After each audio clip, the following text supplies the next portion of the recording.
Olá, pessoal! Sejam muito bem-vindos e bem-vindas a mais um episódio do nosso podcast. Eu sou a Ana. E hoje, a gente vai mergulhar num tema que está dando o que falar nas manchetes internacionais e que impacta diretamente o Brasil: a ascensão dos BRICS e a reação explosiva de Donald Trump a esse movimento.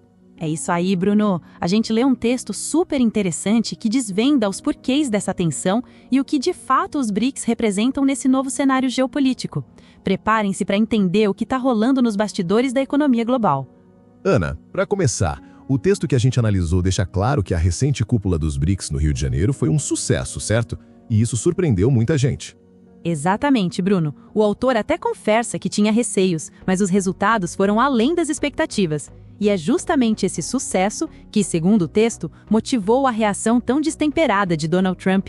Ele viu nos BRICS um contraponto real à hegemonia dos Estados Unidos. E que contraponto, hein? As declarações do Trump foram bem agressivas. Ele ameaçou com tarifas adicionais de 10% para países alinhados aos BRICS e chegou a dizer que o grupo queria destruir o dólar. Depois ainda mandou uma carta para o Lula ameaçando o Brasil com uma tarifa extra de 50%. Pois é, e o mais curioso é que essa carta dele ao Lula misturava as ameaças econômicas com questões políticas internas do Brasil, como a defesa do Bolsonaro e críticas ao STF. O autor do texto até brinca que a carta era totalmente aloprada, se comparada à resposta firme e bem fundamentada do Lula. Parece que o Trump realmente se sentiu ameaçado na sua posição de rei do pedaço, né? O texto deixa claro que, para ele, o sucesso dos BRICS é um sinal de que o Império Americano pode estar perdendo terreno. É uma briga de gente grande, Bruno. E o que o texto ressalta é que os BRICS não querem destruir o dólar, mas sim criar alternativas. O Putin, inclusive, teria dito: não somos contra o dólar é que às vezes é contra nós. Essa frase resume bem a situação. Ana, a gente falou que os BRICS querem criar alternativas. O que o texto detalha sobre essa agenda econômico-financeira do grupo? O texto explora a ideia de uma ordem financeira e monetária pós-ocidental. Basicamente, eles querem diminuir a dependência de instituições e sistemas controlados pelo Ocidente. Pensa no FMI, por exemplo, ou no Banco Mundial, no próprio dólar como moeda internacional e até no sistema SWIFT de pagamentos. E quais são as iniciativas práticas para isso? O texto menciona algumas bem interessantes.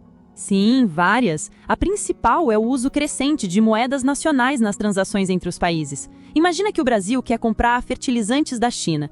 Em vez da gente ter que converter reais para dólares, pagar os chineses em dólares e eles converterem dólares em yuan, a ideia é que a gente pague diretamente em yuan ou que eles aceitem reais. Isso elimina uma etapa, reduz custos de conversão e tira o dólar da jogada. É um passo enorme para a autonomia. Outro ponto crucial é a construção de uma plataforma de pagamentos internacionais alternativa ao SWIFT. O SWIFT é como o WhatsApp dos bancos, a principal ferramenta de comunicação para transações financeiras no mundo. A Rússia foi excluída dele, e isso causou um impacto enorme na economia deles. Criar uma alternativa é como ter um Telegram, só dos BRICS, garantindo que ninguém possa ser desconectado por questões políticas. É sobre segurança e autonomia financeira. E tem mais, a criação de um esquema de garantias multilaterais no novo Banco de Desenvolvimento, uma bolsa de mercadorias alternativa à de Chicago e mecanismos para melhorar seguros e resseguros. Tudo isso visa diminuir a influência ocidental.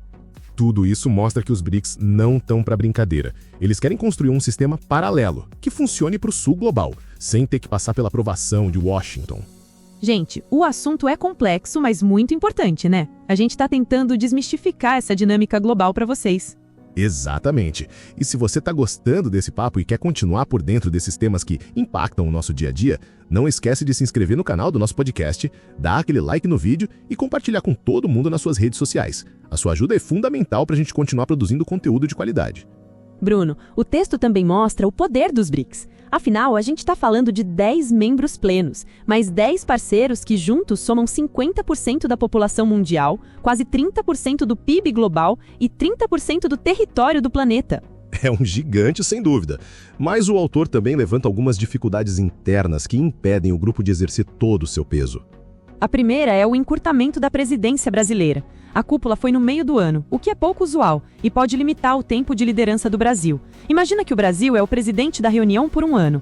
Mas se a reunião mais importante acontece logo no começo, ele tem menos tempo para implementar as decisões e coordenar os próximos passos. O ideal seria ter a cúpula mais para o final, para consolidar tudo. Outro ponto é a expansão excessiva e mal planejada do grupo. O autor critica a entrada apressada de novos membros sem critérios bem definidos. É como se um time de futebol convidasse muitos jogadores novos de uma vez só, sem ver se eles se encaixam no esquema tático ou se estão comprometidos com a filosofia do time.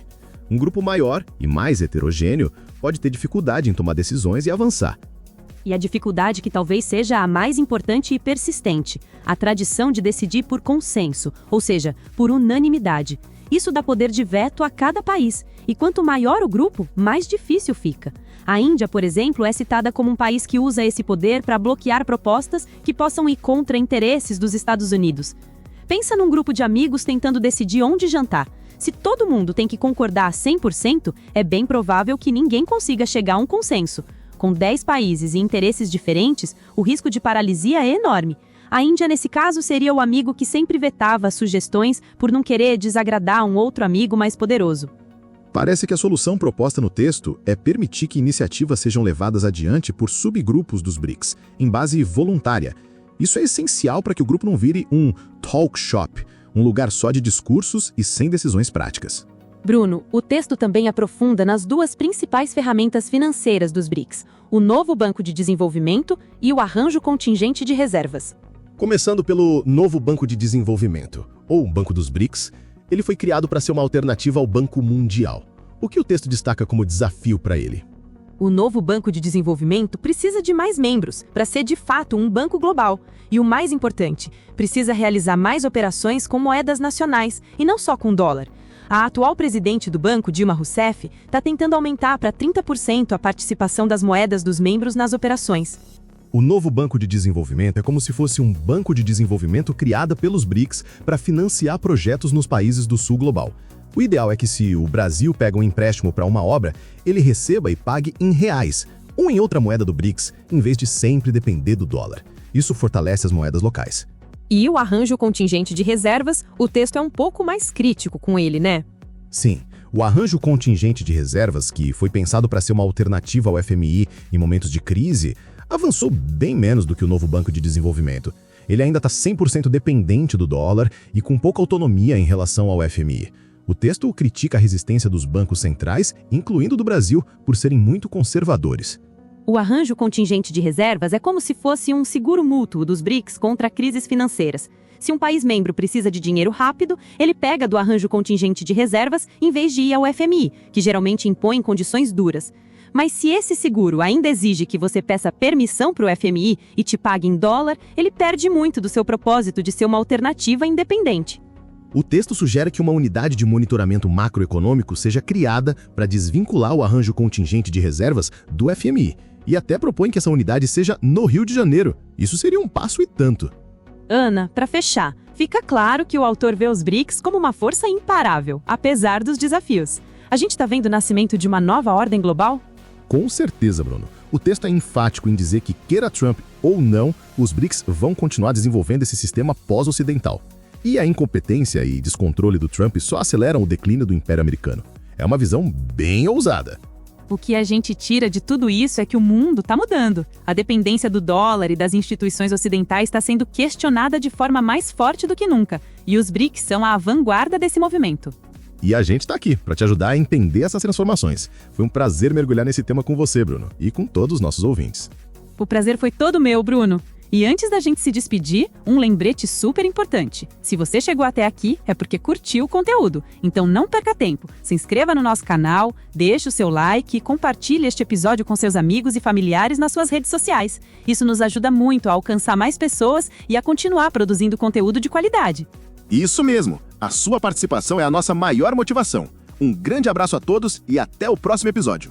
Tchau, pessoal!